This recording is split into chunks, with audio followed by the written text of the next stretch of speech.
O que eu teria para corrigir, para chamar a atenção em uma execução como esta? A primeira coisa que eu chamaria atenção é para o equilíbrio entre as vozes. A linha melódica, ela deve estar sempre em primeiro plano. Logo, as demais vozes devem estar sempre submissas à linha melódica. Então, na hora que eu escolho como acompanhamento oitavas e acordes, os acordes por si só já carregam uma massa sonora muito significativa, muito expressiva. Se eu carrego ainda mais com a forma como eu ataco essas notas, e isso vai comprometer o equilíbrio entre as vozes. Então, como é que eu faço para tocar o meu acompanhamento sem que isso comprometa a clareza da minha linha melódica? Eu busco, então, tirar esse peso dos acordes. Então, ao invés de chegar sempre com movimentos que puxam de cima para baixo, atacando sempre de cima para baixo, eu busco tirar o peso. Então,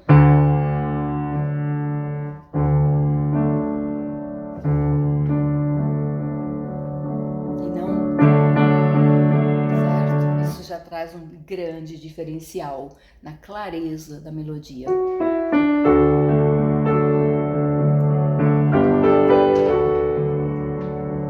Percebem? Outra coisa é a forma como eu ataco as oitavas. Evitem atacar de cima para baixo, né? Isso traz um som muito agressivo. Então procure sempre apoiar mais as oitavas, trazer um som mais robusto, né? E não um som agressivo. Uma segunda coisa que eu chamaria atenção é para as frases, o fraseado em si. Quando eu deixo passar desapercebido, né, as pontuações, as nuances, esse fraseado se torna muito chato de se ouvir. Eu vou colocar essa palavra, talvez não fosse a mais apropriada.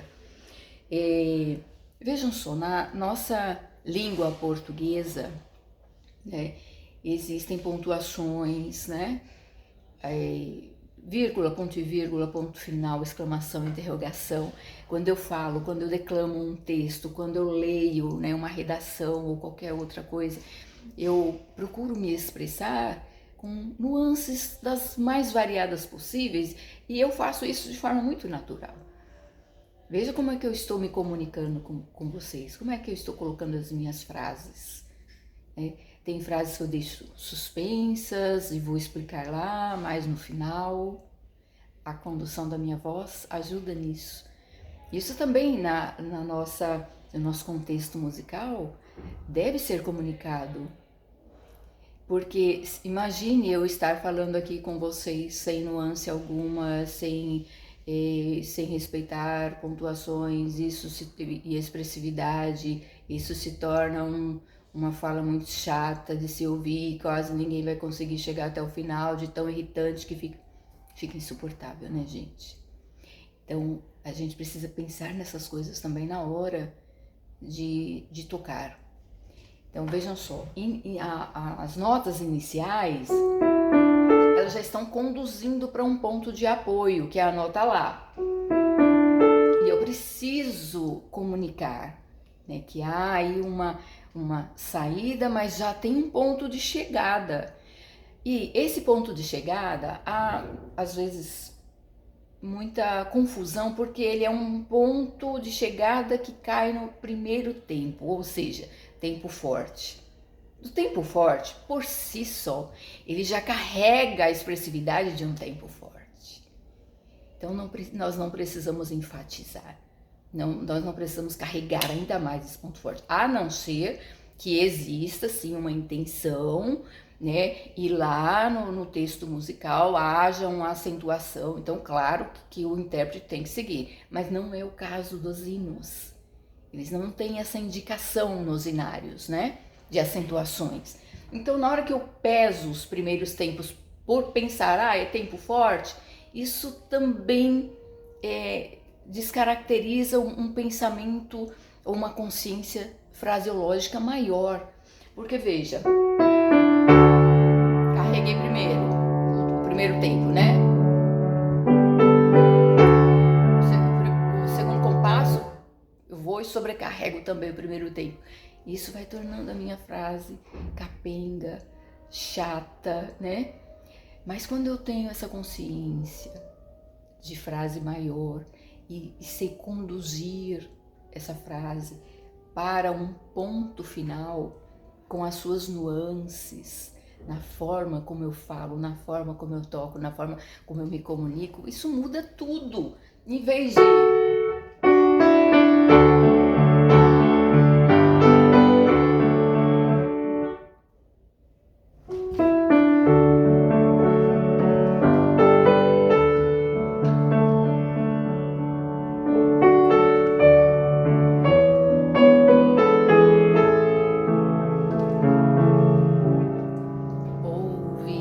cuidado na colocação das notas.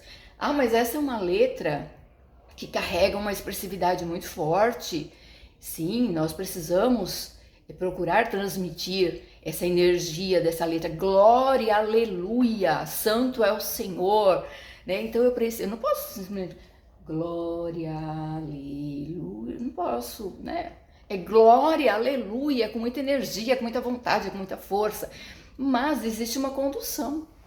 Até chegar a essa explosão, eu preciso ir preparando essa condução, né, dessa explosão que vai ficar lá mais no final, quando chega lá no coro. Então, glória, aleluia, contemplarei. Mas mesmo assim, eu não posso fazer.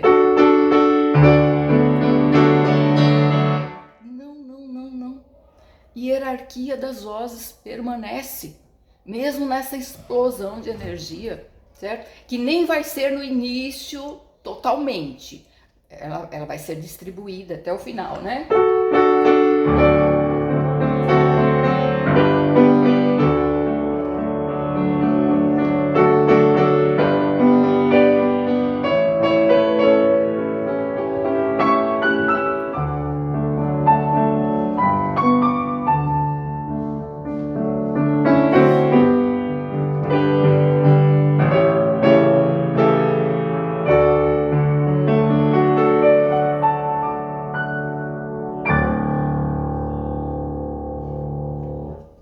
Uma terceira colocação minha seria a respeito do pedal.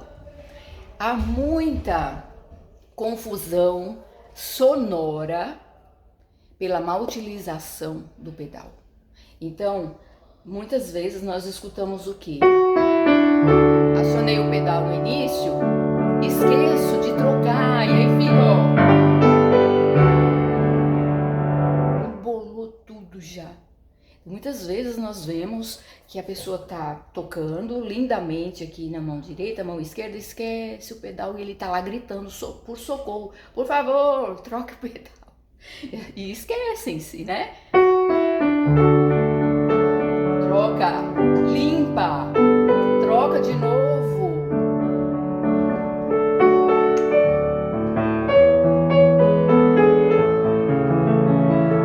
Certo? Então, essas são as três observações que eu faria inicialmente para esta execução.